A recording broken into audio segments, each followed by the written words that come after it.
Gibbs free energy is a calculated value represented by the symbol delta G.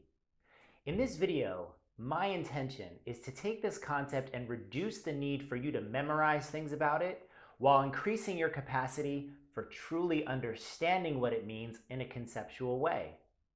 Now, throughout this content, I'm going to be throwing around some terms like enthalpy, entropy, exothermic, and endothermic. So if you need to refresh your memory on the meaning of any of those words, now would be a great time to pause the video. I'll be waiting right here for you, and when you get back, we'll take on this topic together. What's up, everybody? Welcome to Neil's not so boring world of chemistry. Let's go into the lab and take a deep look.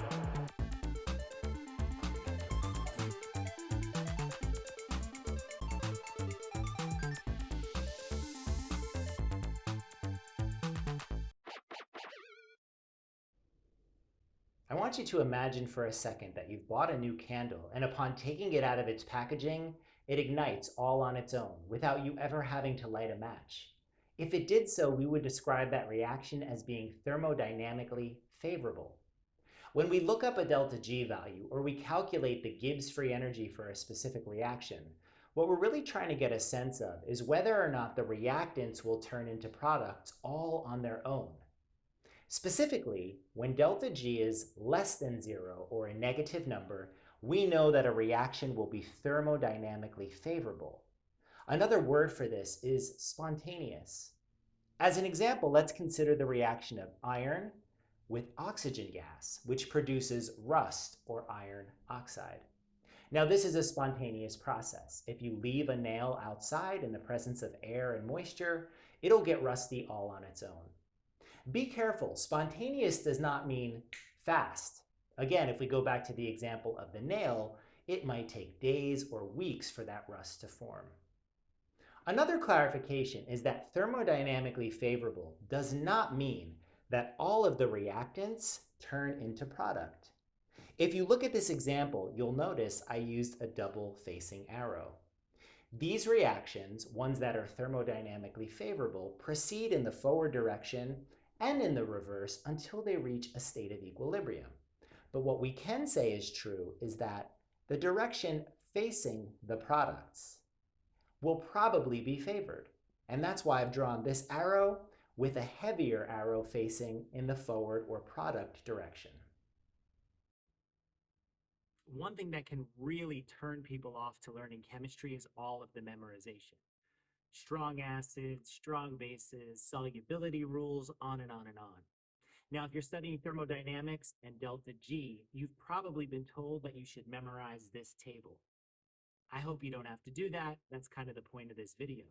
Now, while the first and second row are usually easy for students to grasp, it's the third and fourth row where we have to consider temperature, where things get a little bit muddled and confusing.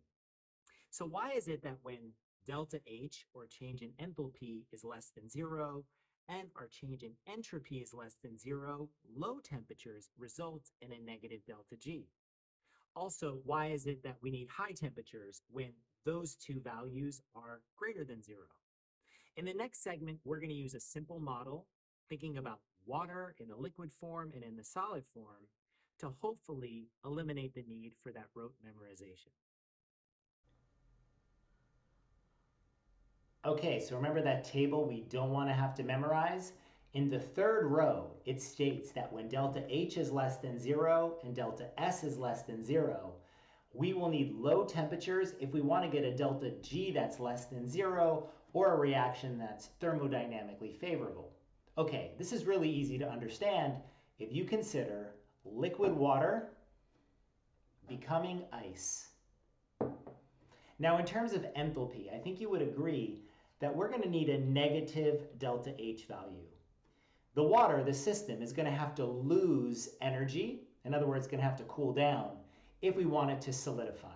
On the other hand, we're also going to have a negative delta S. Entropy is going to be lost. In the water form, the molecules are much more chaotic and dispersed, and as they turn into a solid, they're going to become more ordered or structured. So here you can see we have the two conditions in that third row of the table. So now why is it that when these are the conditions, we need a low temperature in order to have a spontaneous process?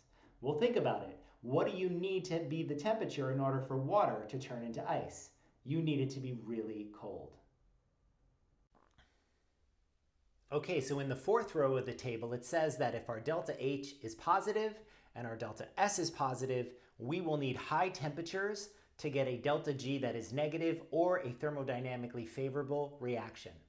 All right, let's consider water again, but this time we're going to start with some ice and we're going to think about allowing it to melt and become liquid water. Now, in terms of enthalpy, I think you would agree that we're going to need a positive delta H for this process to occur. In other words, the ice, the system, will have to absorb energy from the surroundings in order for it to melt. Now, how about entropy, or the organization of the particles? This is going to be a positive value. Particles, water molecules to be specific, are much more ordered and organized in the solid form than in the liquid form. So you can see right here we have the two conditions that are outlined in that fourth row of the table.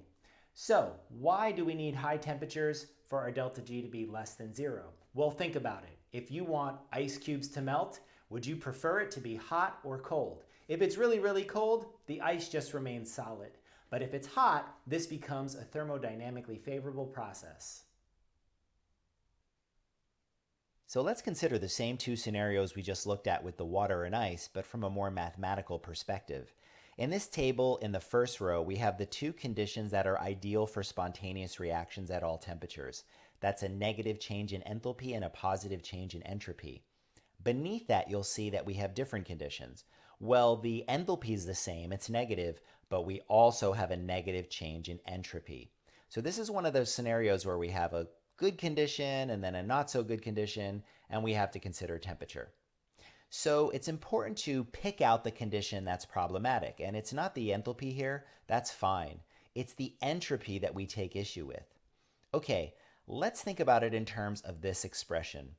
Now this is an equation you should be familiar with, and it's also provided on the AP exam equation sheet. And it relates our Gibbs free energy to the change in enthalpy and the change in entropy, but notice where temperature comes into play. It's actually multiplied by the entropy. So I like to think of temperature as having the ability to either make our entropy value really, really big or not so big, okay? Now, we've highlighted that the entropy here in this particular problem would be an issue. We don't really like the fact that it's negative. So this is why low temperatures work. You see, if you have a low temperature, you're plugging in a not so big or smaller number for T, and then that gets multiplied by the delta S. And what that has the ability to do is reduce or shrink the impact of the delta S, which again, in this scenario, is a good thing. In this case, entropy value is the problem. We can minimize the impact of that change in entropy by multiplying it by a small number, in other words, a lower temperature, and this is why we have a thermodynamically favorable reaction at smaller temperatures. Okay, but there's one other scenario that's problematic, and that's where you have a positive delta H. So here you can see that our entropy is actually fine. It's positive, which is ideal. But it's the change in enthalpy that's going to give us an issue because it's positive and we would prefer it to be negative if we want a spontaneous reaction. So we're told that we need high temperatures in this scenario if we want our reaction to be thermodynamically favorable. Okay, let's go back to our expression. Now again here, remember, temperature is key because it can either make our delta S bigger or smaller. Well, in this setup, it's the delta H that's the problem. So we actually want our delta S being positive to sort of outweigh or overshadow the delta H value. So that's why high temperatures work. You see, if you have a high temperature, you're going to plug in a bigger number for T, and that's going to inflate your delta S value, and hopefully that overtakes the delta H, which we don't like in this case, and we hopefully will still get a negative delta G, or a spontaneous reaction. Okay, I want to give you the opportunity to try a practice question for yourself. So you're going to read through the question, and then you should pause the video. Think about what answer you would select, and when you're ready, come back to the video and I'm going to go over the answer with you. Okay, so what stands out to me is that I have a negative delta H, and that's okay. That usually leads to spontaneity. But the problem here is my delta S is also negative, and a decrease in entropy is not ideal. So once again, I always want to think to myself, what's the problem? Now, of course, you can have some issues where both the delta H and the delta S are not ideal, but this isn't one of those. We only have an issue with our delta S. So we said that when the delta S is the problem, we don't want that value in our expression to be large. And so therefore, multiplying it by a lower temperature would be favorable. Okay, so let's take a look at our answers. Is it true that this is going to be favorable at all temperatures? Absolutely not. We would need a negative delta H and a positive delta S to choose A. Is it going to be favorable at higher temperatures above 778 Kelvin? I don't think so. If we have a higher temperature, that gets multiplied by this delta S, and that's going to be a problem. There's almost never going to be a case where a reaction is only favorable at one specific temperature. So that leaves us with choice D. This should be favorable below 778 Kelvin because that would be the lowest temperatures possible. Now, if you wanted to verify your answer, here's something you could do. Take your expression, plug in the delta H that's given and the delta S that's given, and then pick a temperature below 778. So for example, you could just plug in 777 Kelvin. And when you do that, and you put those numbers into your calculator, you're going to see that this results in a negative delta G, which means it's thermodynamically favorable. Okay, as always, I want to thank each and every one of you for watching. I humbly ask that you consider subscribing to the channel. You can also follow me on Instagram to get updated every time I post a video. And I'd love to interact with you in the comments below.